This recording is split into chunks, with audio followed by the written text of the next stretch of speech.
Hello everybody and welcome to the channel. Today's video is going to be a pretty long one, I think, because we're going to go over in detail this interview that Aaron Keller actually performed with NME about the future of Overwatch 2. In fact, you guys probably can't see this because the way I've formatted it, but well, you kind of can at the top there. It says Overwatch 2 director Aaron Keller on balanced battles and what lies ahead. And in terms of what he actually talks about in this, little spoiler before we get into this, he does actually confirm that the next two heroes will be support heroes with very unique mechanics, which is going to be a cool thing to see. Probably a nightmare for balance, but it's going to be a cool thing to see. He does also touch on balance as well, and he actually talks about the way PvE is going to be launched. It's not going to be one big campaign. It's going to kind of be smaller PvE episodes, so we're going to have to see what happens with that. But he's got more details in this, and we're going to break it down. The other thing we're going to actually talk about as well is Overwatch League. There is this excellent report that's been put together by Jacob Wolf. In fact, this is the Jacob Wolf report website. Links to all of this stuff in the video description below. And we're going to go over this because, again, it looks like the Overwatch League is going into crisis yet again. The league has always had massive issues, and yeah, it's going to be, I think, quite an interesting thing to talk about. In case you guys are not aware, I actually did quite a lot of work in the first couple of years of Overwatch League with the London Spitfire and Cloud9. So I'm actually quite, I don't want to say I've got intimate knowledge of it, but I did some things behind the scenes. Like I was involved in some marketing stuff that was involved with Overwatch League officials. You know, we would regularly have conference calls together, and you know, a lot of the team marketing leads would be in those calls, and there were quite a heated discussions. So I do have, you know, a little bit more insight that I can kind of share. But yeah, Overwatch League, I mean, there's a good argument to make there that it actually wrecked Overwatch. But anyway, I digress. We're going to start with this. It is the NME interview, and we're just going to go through this, and we're going to read it off, and we're just going to break it down. So I would grab a drink. I've got myself a drink because I'm telling you now, my voice will not last this. So let's do it. Let's do it. Let's go. All right, then. So Aaron Keller says, I'll be honest with you, I'm still trying to get my mojo back, laughs Aaron Keller, the game director for Blizzard's competitive shooter Overwatch 2. He's referring to the terror he feels when Overwatch 2 allocates him the damage-dealing DPS role of his team, but there's a small parallel to be found with the game itself, which suffered from lengthy delays before launching in October. Okay, I don't know how he is actually queuing for random and getting DPS. That's a mystery in of itself. Anyway, I digress. He says months later, Aaron and Blizzard have learned a lot about the game they created. Yet, even before the shooter was playable, the studio faced a difficult decision regarding the game's campaign. The single-player mode was originally meant to launch along with Overwatch 2's multiplayer, but was relegated to a post-launch update months before the game was released. So we know that. That's not news. We know that Blizzard have been quite transparent about that and said, look, we're going to give you the PvP now because we don't want you to wait like another 2 years with literally nothing, or maybe 18 months or so with nothing.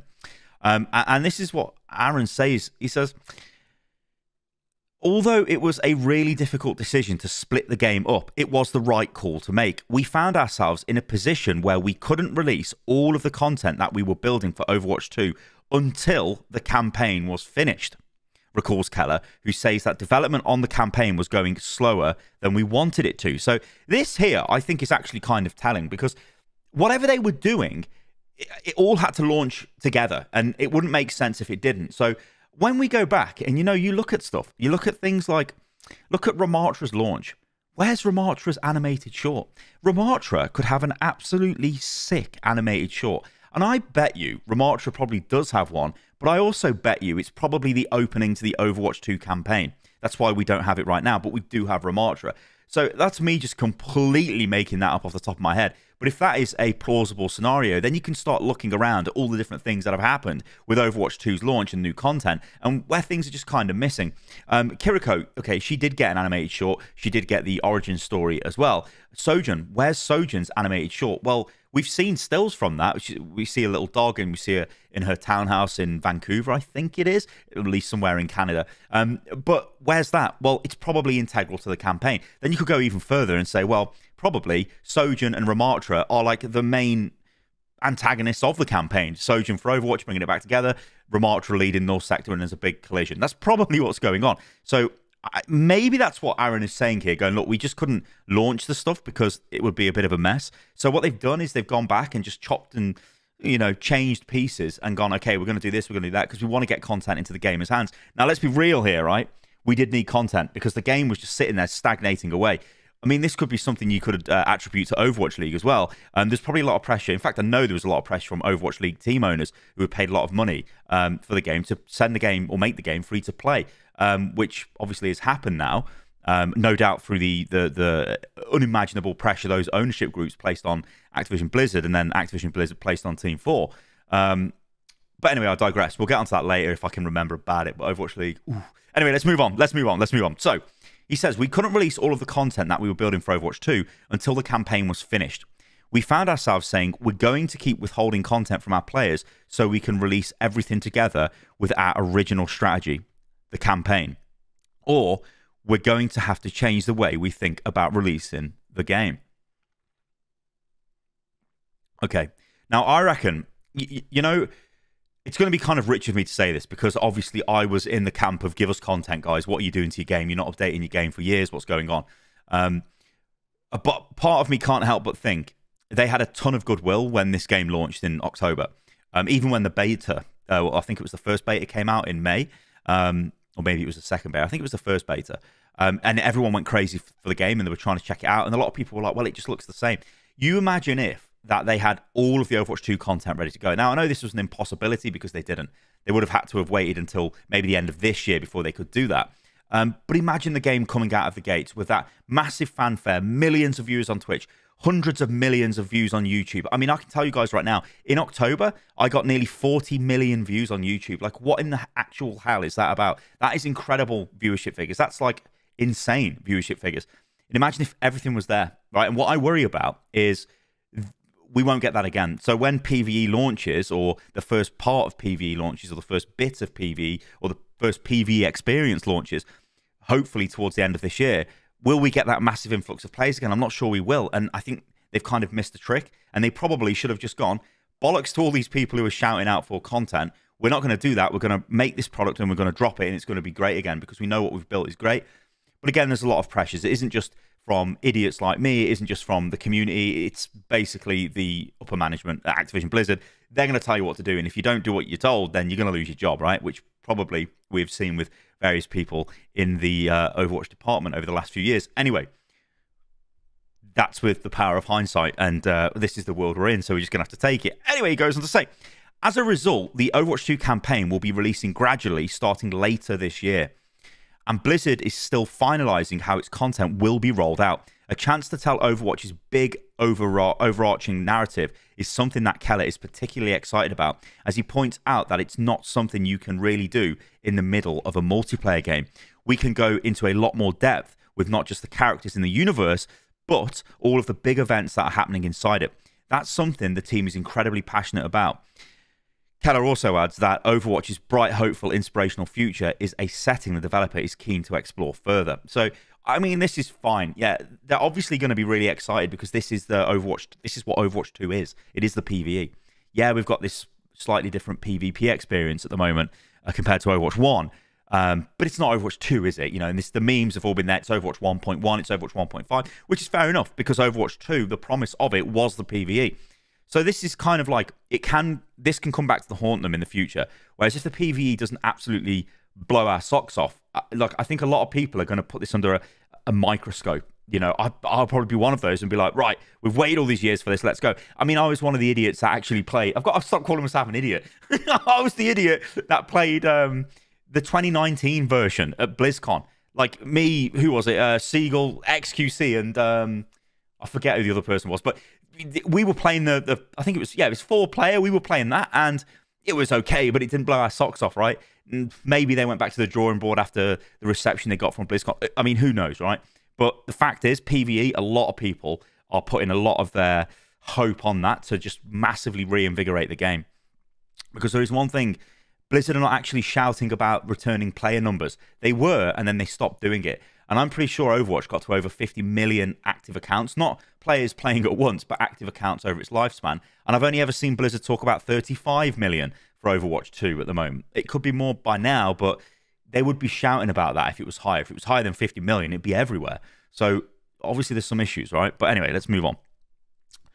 Until then, Keller had his hands busy with the segment of Overwatch that players do have, competitive multiplayer. Let me just take a drink. Good Lord.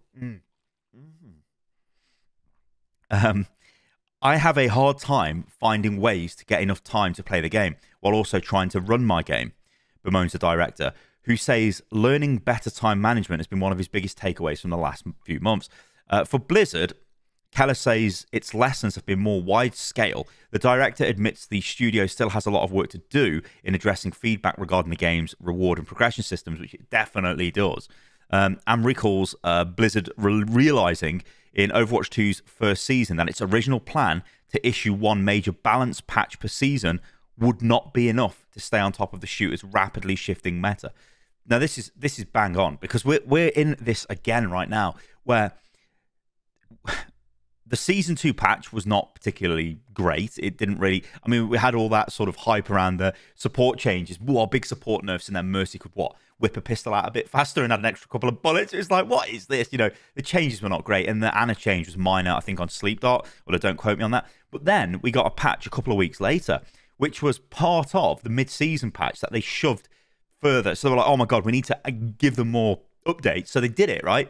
But then what happened was, I've said this in previous videos, but it's like borrowing from Peter to pay Paul, because they're borrowing from their mid-season patch. And then when the mid-season patch rolls around, they don't have enough content for that. So then people are like, what is this patch? You know, like this ain't very good, Blizzard. What were you doing? And then they tell us they're going to make more updates towards the end of January, specifically to Roadhog and Sojourn. Although I think specifically to Roadhog, I may have just threw Sojourn in there, but hopefully they do something to Sojourn. But then we get Lunar New Year event with no balance patch. We just get a May skin for $10. It's like, well, where's the balance patch? So it is often quite confusing, Overwatches.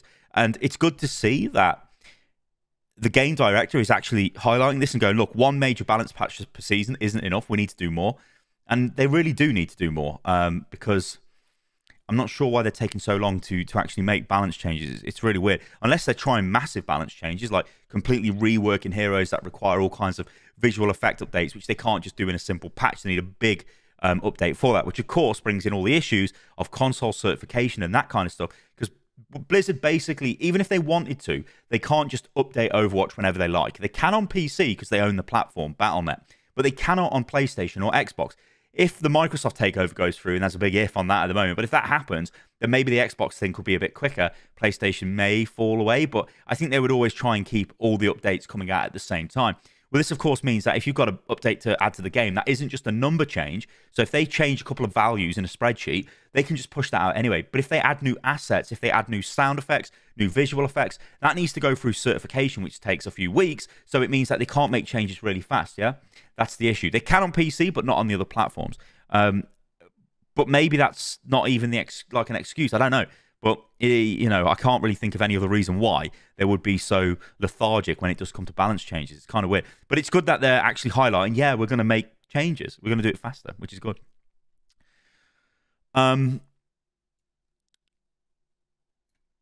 Okay, so he goes on to say, hang on, you guys see that here, Cam? For players of any multiplayer title, balance can feel like an exhausting game of whack-a-mole. Actually, he's not saying this. The interviewer is. As the same patch that dials back one overpowered monstrosity can easily raise up two or more in its place. Right now, Overwatch 2's monstrosity is Roadhog, a beefed up tank that can dish out one-shot kills while boasting wild amounts of health. Keller has bad news for Roadhog mains. His damage is on Blizzard's chopping block, but the beefy boy is a good example of how balancing Overwatch can be tricky. As Keller points out, Roadhog was never changed to be this strong. He's overperforming because other heroes were changed, enabling him to move into that place he's at right now, into the place.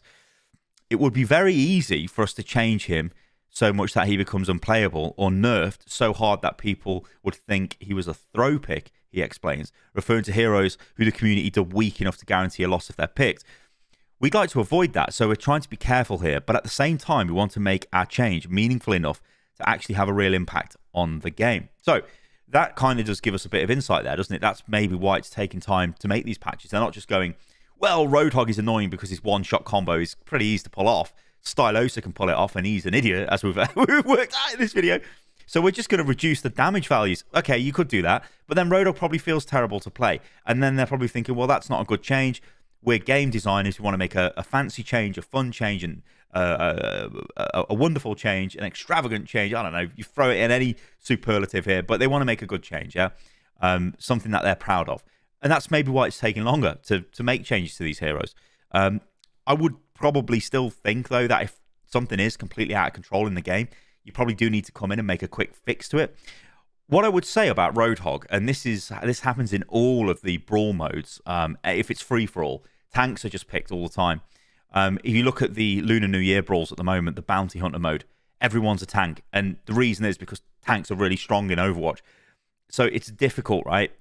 Do Blizzard start introducing certain balance for certain game modes? Did they nerf the tanks down in free for all to make DPS more competitive and supports? You know, this is something that they might do, but maybe they don't want to do that because then the heroes function different in the other modes. I don't know. But there is definitely some very weird balance decisions in Overwatch at the moment that honestly I think, you know, are a detriment to the game. And it's strange that they're not being, you know, addressed, or it's not more of an issue for them to go, right, we need to fix this. And they're kind of, I don't know, they sort of are and they sort of ain't. Keller adds that because the community will always try to find the strongest heroes to increase their chances of winning matches, Blizzard has to juggle a hands-on approach to balance with letting the community shape its own meta.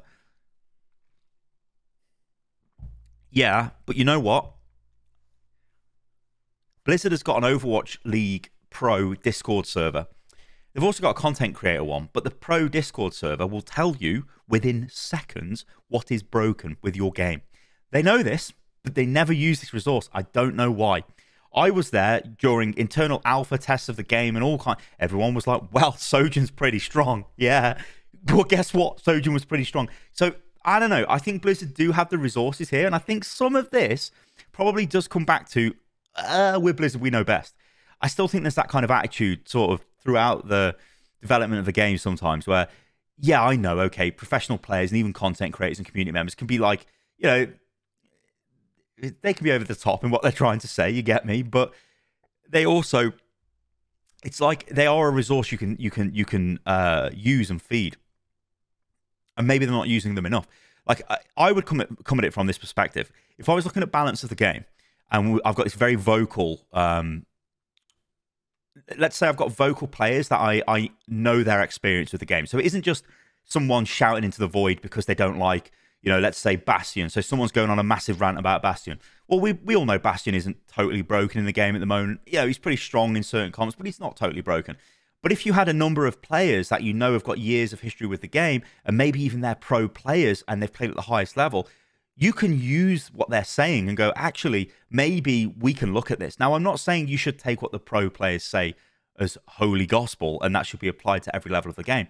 All I'm saying is when they say things like this, the community will always try to find the strongest heroes. The pros find this within an hour. Like, and I'm not exaggerating that. They find it instantly. They know straight away, this is broke, so this is what we're going to roll. And, you know, you need to look at that, don't you, and think, well, could we react faster? If you were a designer on Overwatch and you were in charge of balance, for example, and you've got a new hero, and the new hero is on the OPR, which is the Overwatch Professional servers, and that new hero was Junker Queen, and Junker Queen was dominating the game like crazy, then you know you need to nerf that hero. So, you know, you can take, you know, what I'm saying is, guys, right, there's a lot of things that are going on behind the scenes that Blizzard do have the ability to find out what's going on with the meta of the game and what heroes are probably going to be ending up being broken very quickly. But there's one thing I will say about all of this, and I'll take a quick drink before I say this.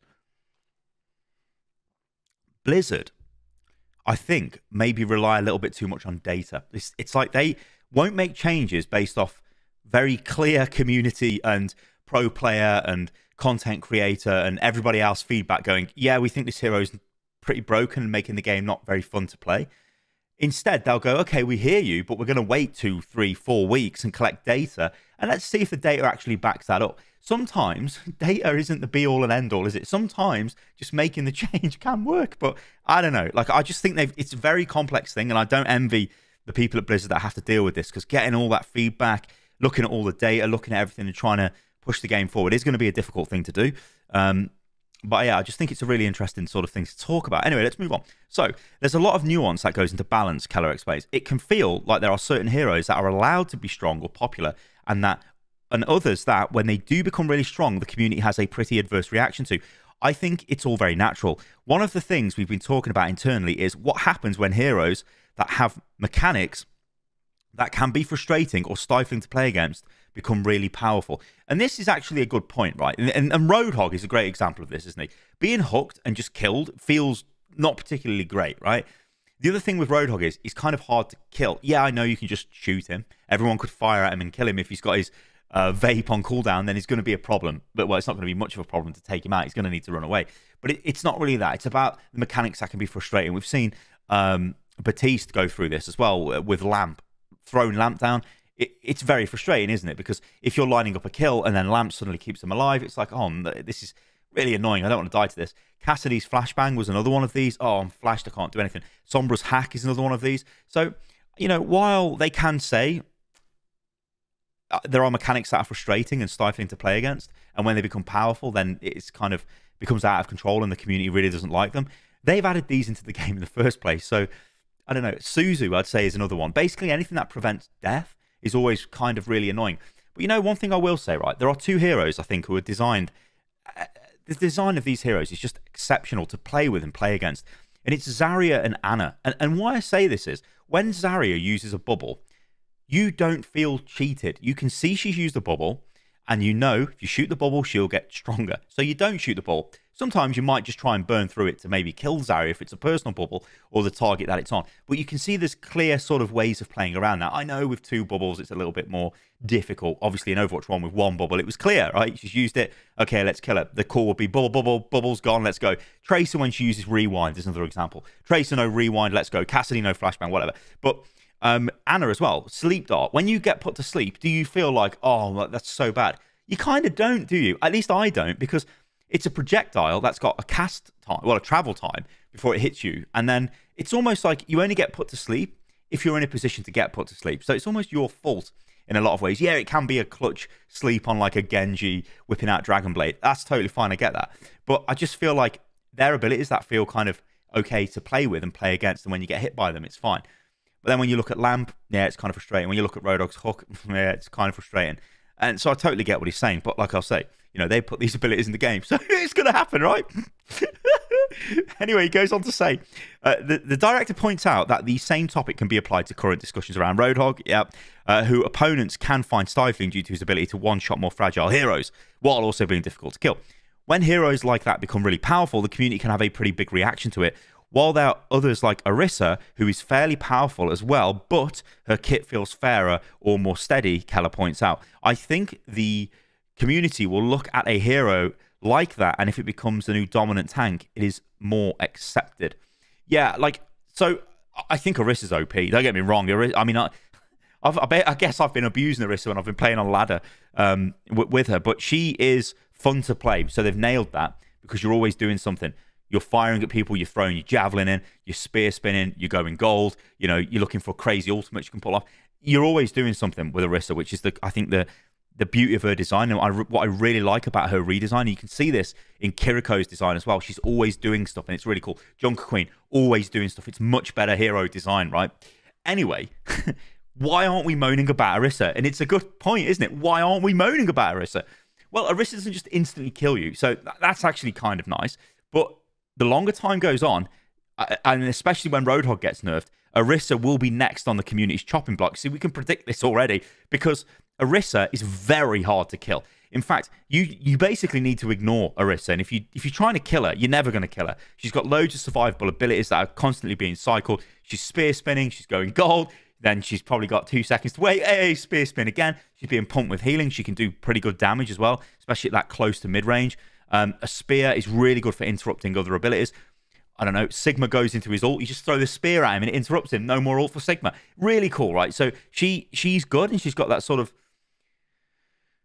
better flow to a play, and less just, oh, I'm dead kind of feeling. It's like, there's Orisa. I'm either going to, maybe I can kill her because she's low, or I'm going to ignore her. So I don't know, but I think we'll see Orisa next on the chopping block, definitely.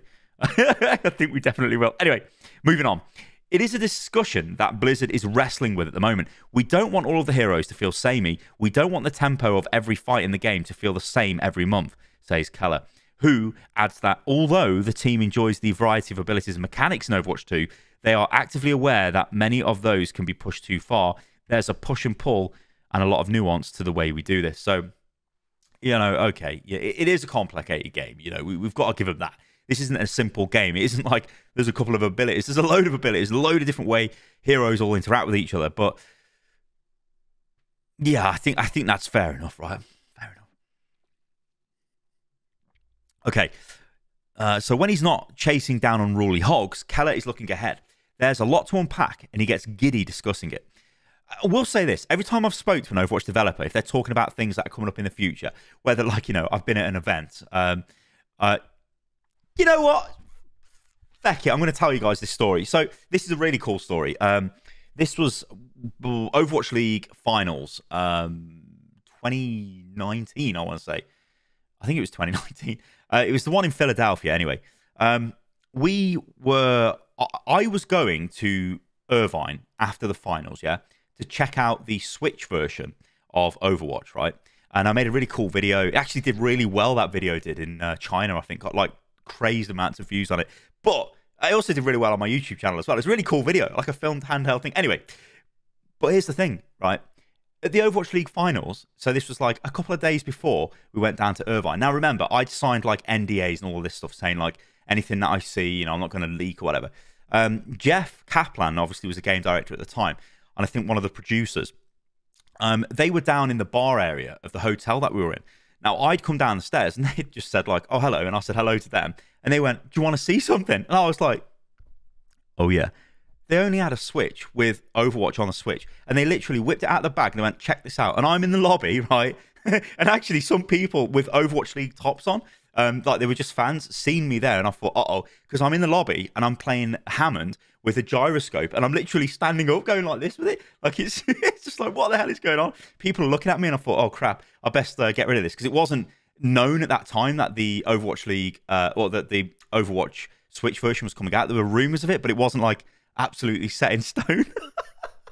But the moral of this story is the devs love showing new stuff off. Like they really do. Like they were dying to get the reaction of someone. Like, we want to show you this, what we've made. And you can see that even today when you look on Twitter. You'll see the narrative devs, I don't know, producers, all kinds of devs out there that are like, wow, we're so cool. We want to show you this awesome feature that we've added to the game. They want to see your reaction. So they are like, they're like the most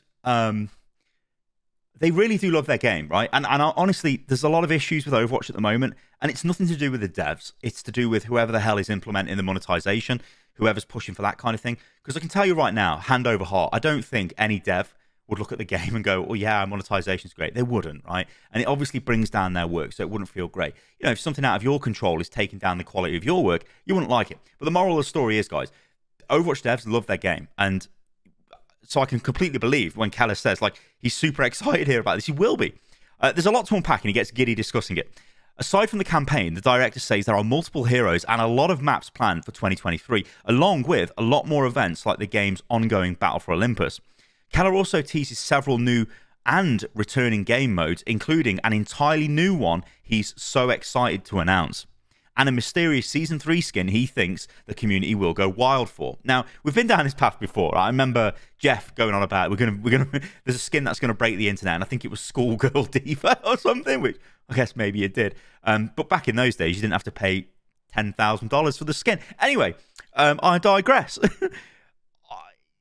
The new game mode here. So there's going to be some sort of new game mode. It doesn't allude to what this is, whether it's like a mainline game mode, so it's something that would go into competitive rotation. I hope it is, because I think push is okay. I just think some of the push maps are not great to play on. They're kind of a bit boring. But, anyone can say that about any game mode, right? So, yeah, good news.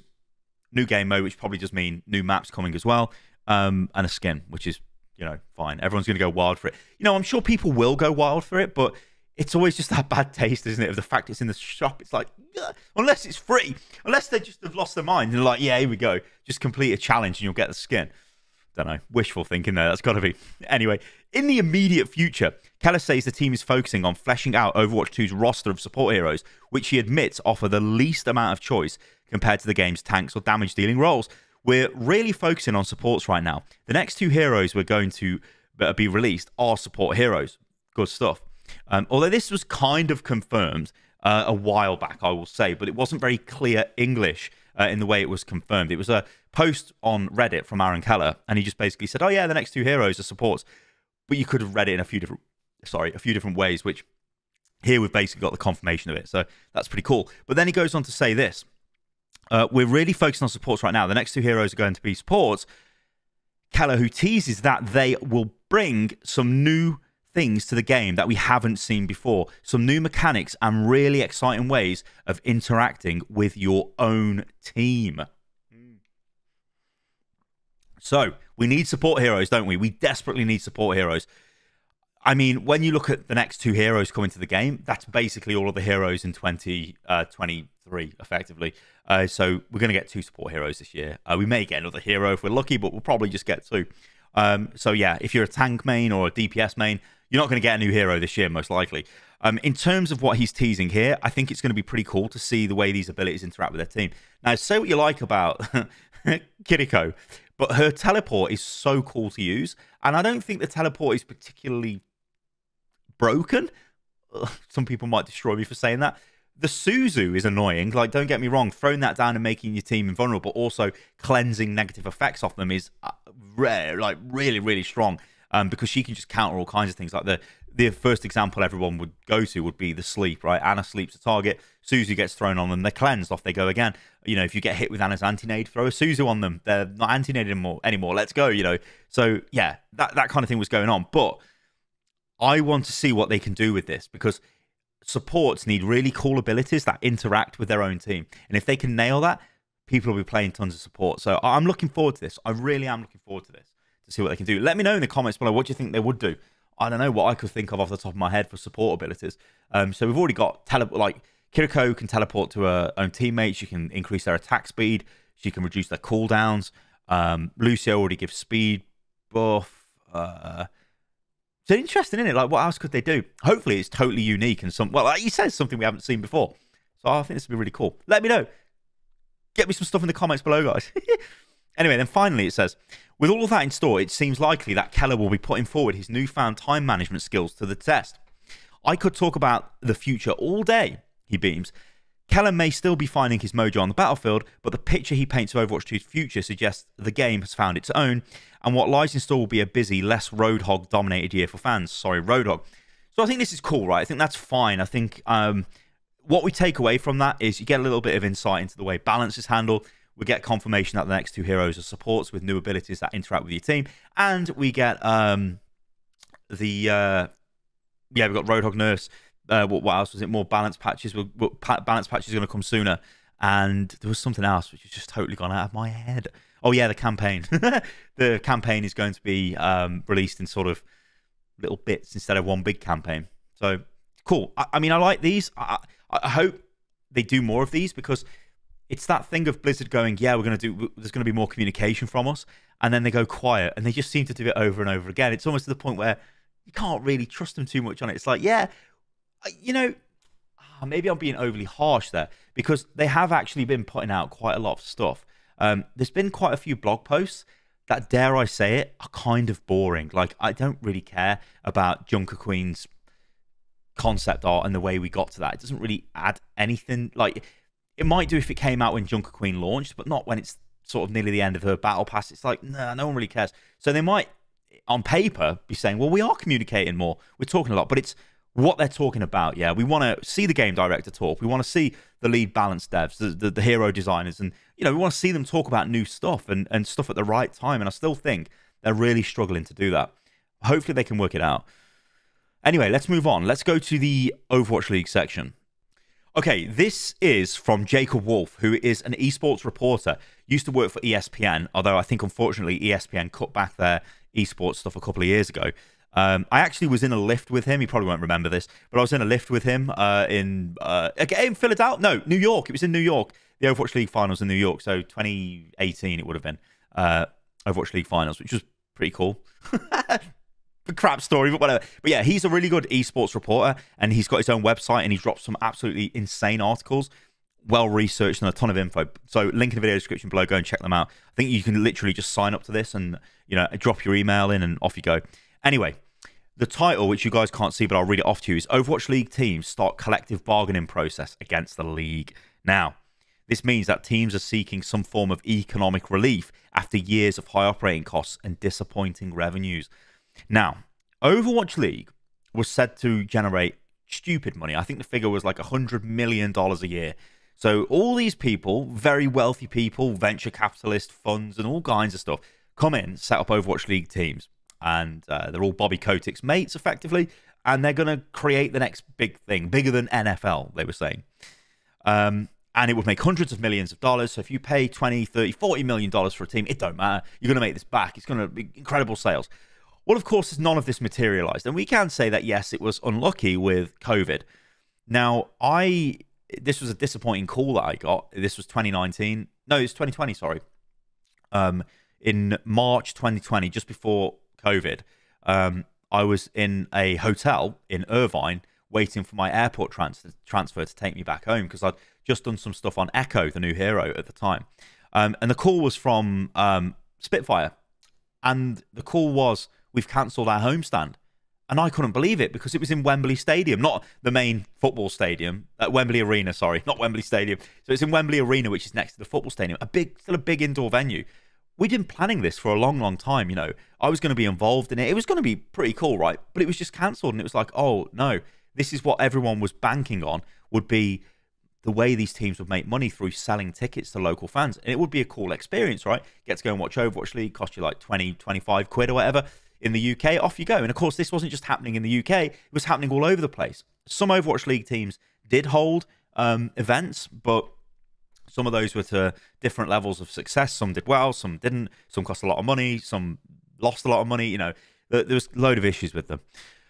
Anyway, and this one here is actually a picture from the New York one. I can't remember what happened to the New York one. I want to say it didn't make any money, but I don't have any info on that, so I very quickly digress. Anyway, we're going to go through this article because if you are interested in Overwatch League, this is something which it's a big problem for the game, really. And the way the game monetizes itself, or did monetize itself. So, the majority of Overwatch League teams have retained a British law firm to start collective bargaining process against the league after years of high operating costs and continually missed promises on revenue. I'll tell you this. So on revenue, this may have changed now, but I don't see why it would have. Merchandise revenue was split between all the teams.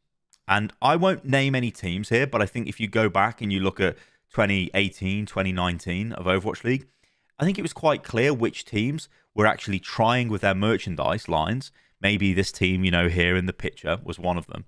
And there were other teams that maybe were not doing anything and were not pushing any sales and were running at very, very shoelace budgets. So the players weren't very interested, the team weren't very interested, and were selling nothing. Yet they were still down for revenue shares equal for all of the teams. Didn't really make any sense that you think teams would try and push each other along, but it didn't turn out to be like that, which was a point of great contention with a lot of team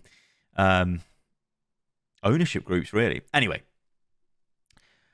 So, what is happening with this? What does it mean? Well, the goal for those discussions is for teams to be awarded some form of economic relief to promote sustainability after each franchise spent somewhere between 7.5 to 10 million in franchise payments over the past 6 years, as well as more than 1 million in operating costs each year to maintain their teams. For some teams, that means they've spent more than 16 million on a league with lackluster viewership and no profitability in sight. But before we carry on, do not feel sorry for these Overwatch League teams. They bought into this because they believed what they were told by Activision Blizzard in terms of what kind of revenue they would generate, and this was the future of esports and all of that crap. They bought into it and they're paying the price for it, so they've got to take that on the chin. However, the figures are pretty ridiculous when you look at them. You know, I remember when I was doing stuff with Spitfire, going over to LA to look at a house, like a literal mansion for the players to move into. The players moved into it and they won the Overwatch League. Probably isn't the reason why they won the Overwatch League, but you know, they got to live together, so it probably helped them out mentally. It was built more of a, you know, a team atmosphere and all of that stuff. So, you know, there wasn't just Spitfire, there were other teams that had insane houses. I think one had a house on like the Beverly, well, it wasn't Beverly Hills, but it was like Hollywood Hills somewhere. I think it might have been Gladiators, I don't know, don't quote me on that, but it was teams had massive houses. Maybe it was Optic actually, so it was the Optic team, right? So Houston, I don't know, I might just be making this up as I'm going along here, but people were investing a lot of money in this because they thought it was going to be the future of esports. Anyway, apologies. So yeah, negotiations between the teams, Sheridan's and Activision Blizzard have only begun, and tensions are high as teams evaluate how they will spend prior to the 2023 season, which begins this spring. Activision Blizzard did not respond. to request for a comment. Discussions among the teams about collective action have spanned years, as many have lobbied complaints to the league since the COVID-19 pandemic fundamentally changed the league structure in 2020. But the decision to collectively organise is more recent and in part was led by Overactive Media, the ownership group behind Toronto Defiance. Overactive have previously worked with Sheridan's on transactions related to its league, so League of Legends, maybe League European Championship team, Mad Lions. No, this must be, I think that's League. Mad Lions is League, right? I think they're League of Legends. But whatever, anyway. Overactive Media have worked with this legal team, or well, it's not a team, it's a big, massive legal firm before, so they know who to call upon, right? And Overactive Media is quite a wealthy group as well. Also, hilariously, they were one of the groups that were really loving Overwatch League to begin with, so it's interesting that they're leading the charge on this. Anyway, while operating costs for Overwatch League teams is lower than other esports leagues, such as the Legends Championship Series, the Overwatch League featured the highest franchise buy-in ever. For the 12 franchises who joined before Season 1, each committed to a 20 million franchise tag to be paid over time, according to ESPN. Season 2 expansion team prices were even higher, with prices ranging from 27 to 35 million, as they reported in May, which are just insane figures, aren't they? No, and I'm sure at some point we'll get the full story on this, but Overwatch League, the development of that heavily impacted the development of Overwatch 2, because you've got to think in like 2017, they're probably thinking towards the sequel. They're probably thinking towards big updates to Overwatch, but then suddenly they're hit with, actually, no, we need to facilitate this whole Overwatch League thing, which I'm pretty sure was Bobby Kotick's idea. And from there, everything just kind of got messed up, basically, with Overwatch. And then you kind of see Overwatch League rolling out, but then content in the game suffering. It's not as, there isn't as much content as there used to be, and then blah, blah, blah, and then we end up where we are today. So, yeah, it does make me wonder, really. I'd love to know the full story of that, and I'm sure we'll find out at some point. Anyway, I digress. So, in 2020, as many of the teams faced COVID-related economic difficulty and took Paycheck Protection Program, the PPE loans in the United States, Activision Blizzard deferred the remaining balance. Activision Blizzard later leveled the debt, reducing the balance on franchise payments down to 16 million for all 20 teams. Each team still owes somewhere between 6 and 7.5 million to Activision Blizzard. So they did try. They were like, okay, we'll reduce some of this. We'll reduce it a bit.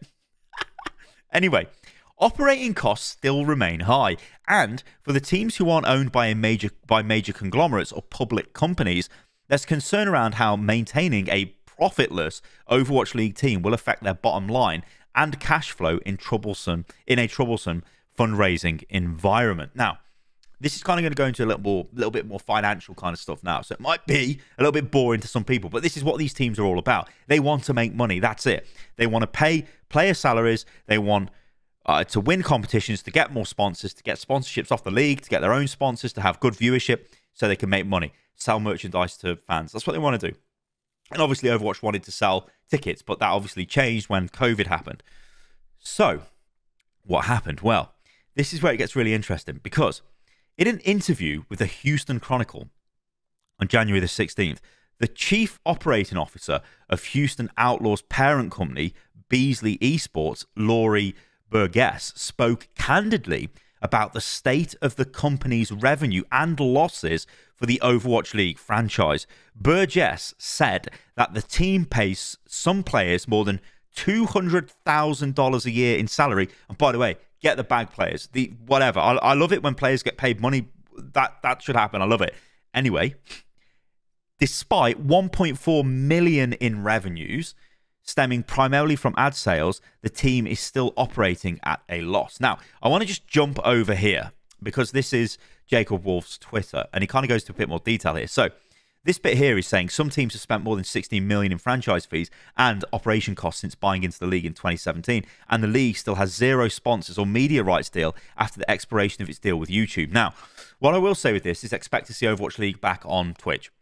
Call of Duty League is already on Twitch because the deal has expired with YouTube. It may even still be on YouTube. I think they just do it on everything now. So I expect Overwatch League to be the same. It'll be on Twitch and it'll be on YouTube, but with a Twitch focus. I expect them to pay all the Twitch streamers to promote it all the time. You know, you're going to see that a lot, which is fine. They should do, right? Increase the viewership, whatever. But the worry is there's no media rights deal. And there has been for the last couple of years. Twitch paid loads of money for it. YouTube paid loads of money for the last few years. That was kind of propping up the league, but the teams still weren't profitable. And there's still no sponsors for the Overwatch League. They had Butterfinger for the finals, which isn't even available in most countries. I mean, you can get it in the UK, but it's from like the American food section in Tesco. But the funny thing was, so they were running that thing, wasn't they, where if you bought so many Butterfingers, you got an in-game spray. It was literally impossible to do this in the UK because the Butterfingers in the UK weren't the promo Butterfingers. So if you wanted the sprays for some reason, you couldn't even get them. So it's like, oh, no. Terrible promotion, but probably like a last-second deal, and probably not for a lot of money, because I don't think Butterfinger are like pumping millions in sponsorship money. They probably gave him 100 grand and were like, off you go, do a bit of sponsoring. Anyway, this is where it gets interesting. So, no personal slight to the Outlaws either, but 1.4 million in revenue is extremely pitiful. The team's COO just told the Houston Chronicle that's about what they made in 2022. And then he says, I know a one-person small business with higher revenue. Now, this is the thing, right? Because Overwatch, that's the wrong one. This is the right one. Overwatch League teams, I mean, even if you look at this, right, 1.4 million in revenue. Now, if we assume that's just from their sponsors, I think Houston had Heb, and I think a Heb is like a supermarket or a grocery store in Texas. Texans, correct me. I think it is. But that's a good sponsor, right? It's a regional sponsor for the team. It's a big state. You know, good stuff, right? That could also be a bit money there coming in from Overwatch League, maybe, from some sort of merch sales or something, but probably not a lot. But if they're paying some of their players $200,000, even if they're not paying their players $200,000 a year, think of what it takes to run a team. Right? When you start adding people into the mix and you're like, okay, you've got 6 players, let's say, and these are figures I'm making up, but let's just say you paid them all $100,000 each, which doesn't happen. Some players get paid a lot more, some players get paid a lot less. That's $600,000. Then you may have 5, 6, 7, 8, 9, 10 maybe supporting staff, social media staff, graphic designers, video editors. Your 1.4 million, it goes really fast. I know it's a lot of money, don't get me wrong, but it goes pretty quick. And then you're like, well, how do we make money? Our viewership isn't great on the league, so we can't really get sponsors because, well, not a lot of people are watching the league compared to other esports. We're not really selling many jerseys. There isn't really a big sponsor that the league have got. And remember, there used to be Coca-Cola, which I don't actually think Coke paid money for the sponsor deal, because I think Bobby Kotick was on the board of Coca-Cola and still is, and used it as like a brand recognition thing. So it's sort of like, look, Coke sponsor Overwatch League gives Overwatch League more validity. But it was just done to sort of increase their profile, I think. There may have been money involved, who knows? But the fact is, they were big sponsors that are just not here anymore. Like, I remember Bud Light was a sponsor for one of the Overwatch League finals, I think. And yeah, they had loads of sponsors, didn't they? State Farm, that's a massive insurance company in the United States. They don't sponsor them anymore. Obviously, a lot of these sponsors left after all the harassment stuff came out at Blizzard, and it's understandable. But you can say they were probably looking for an exit anyway, because they didn't want to be associated with the league if they were spending money on it. I mean, even Toyota used to be a sponsor, didn't they? Because there was some really cool adverts that the Overwatch League talent made, you know, like the presenters and the casters with Toyotas, which were really cool. And it was good to see. But anyway, there's none. There's literally no sponsors now for Overwatch League. So it means the teams are not getting any additional revenue from Blizzard. So they're after some sort of revenue stream. So you can see where this is going, right? So this ends up with them now taking legal action to try and get some sort of revenue out of Blizzard. You know, Riot are famous for running their esports leagues. It's just marketing exercises for their games, right? And that's why they've got tons of content teams running on it. They make loads of stuff. Their events look really good. Even if you don't care about Valorant or League of Legends, I bet you check in every now and again if you're an esports fan, just to see what's going on, see the level of production. I mean, look at Valorant. They took 2 of the best casters and analysts from Overwatch. You know, it says it all, doesn't it? Brennan Sideshow, absolute legends of the game. Anyway, let's move on. So, revenue share from the league is also at an all-time low, as the league displays 0 sponsors on its website and has not signed a major media rights deal since the expiration of the YouTube agreement this fall. The league lost many of its sponsors after a August the 21st, after a California Civil Rights Division lawsuit against the company. Yep. As a result, brands like Coca-Cola, Kellogg's, see, look, I forgot these sponsors. Kellogg's, Cheez-Its, Pringles, State Farm, we got that. T-Mobile, yeah, I forgot about those. They paused or just terminated their deals with the league, according to the Washington Post. It also lost Xfinity, which is a internet provider, right, an ISP in the United States, whose sister company Comcast, well, they own Philadelphia Fusion, but now Philadelphia Fusion have renamed to Seoul Infernal. So there's now 2 Seoul teams next year. Yeah. Anyway, so more broadly, esports is going through what some, including Overwatch League team executives, have called the esports winter. As esports teams enter mid to late stage in their fundraising cycles, many are struggling to find venture or private equity financing to stay afloat, leading to mass layoffs and significant scaling back on spending to reduce burn. Advertising dollars are also shrinking as brands question the value of spending on esports amid low conversion to their products from esports-centric ad campaigns. So that's a wider issue, right? That's not an Overwatch League problem as such, but if you had a bigger league, then this would be less of a problem. You know, when you look at, if you just imagine your Coca-Cola and you're like, okay, we've got $100 million this year to spend on esports. What do you sponsor? All right, so you're obviously going to go to the biggest leagues. You're going to go, well, I want to sponsor League of Legends Worlds, right? I want massive let's put 40 million into that, right? But then you've got more money you've got like 60 million left that maybe you're going to spend. And I'm really simplifying this here, but oversimplifying it as well. Sort of like an idiot's perspective, because I am an idiot. But then you maybe splash money out on other leagues, right?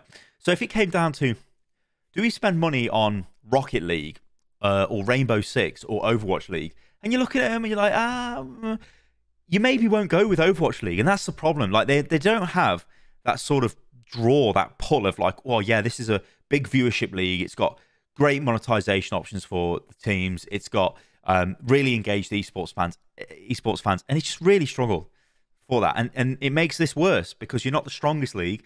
So you're more prone to be getting cut when it comes to decisions that people are making in marketing departments where their ad spend is going. And that's just the cold, hard reality of it. The franchise leagues, including the Overwatch League and its sister Call of Duty League, and the LCS and the LEC, are a key focus in this downturn, given promises made by publishers Activision Blizzard and Riot Games from 2016 and 2018. They certainly pitched us, this is just a comedy quote to end the video on, they certainly pitched us the growth of these leagues would be meteoric, and we all drank the Kool-Aid.